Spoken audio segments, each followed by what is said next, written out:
So the lesson here is if you make a game targeted toward women, you're guaranteed to have a big hit.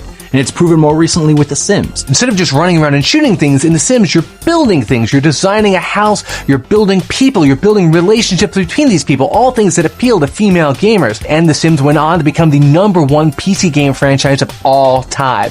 Showing that if you want to sell a lot of copies of games, you can't ignore half your audience. You have to bring women into the equation. While Miss Pac-Man was the first female protagonist in games, it'd be a while till we'd see a full-fledged ass-kicking female action hero in a game, which happened as kind of a surprise to most gamers in '87 with Metroid. This is actually a fairly standard side-scrolling shooter, and you'd run around and do all the normal things you do in a video game, but at the very end, the character takes off her helmet and reveals that she's actually a chick, shocking to millions of prepubescent Nintendo players everywhere. And that almost says more than it being a woman, just the idea that it was a twist that it was a woman. They used your expectations that the hero was a man against you. Most young men who were playing the game, they didn't mind, because the game itself was so good, and because it introduced this layer of narrative complexity that you just don't see in games.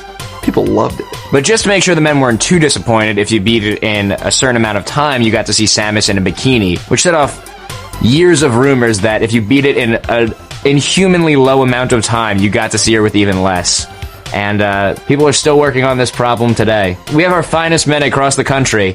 We've gotten it down to a half hour, and we're pretty sure if we can get lower, we're going to see Samus naked. So, some big news coming, people. So Samus may have been the first female action hero in a game, but the biggest of all time was Lara Croft from the Tomb Raider series. Lara Croft was originally designed to be a guy, but it would have been too close to Indiana Jones, so they make the switch, make her a woman, a British aristocrat. Now it adds a whole new level of cool to the game. You know, really, Lara Croft was just so outrageous and so fun. I mean, she looked like a playboy, she kicked more butt than all the guys, and then went on to be not only the most famous female star in a video game, but just the most famous video game character, period. Lara Croft goes on to be a huge sex symbol for the gaming industry. Lara Croft shows up in comics, commercials, movies, novels, magazines. I mean, you name it, Lara Croft is there.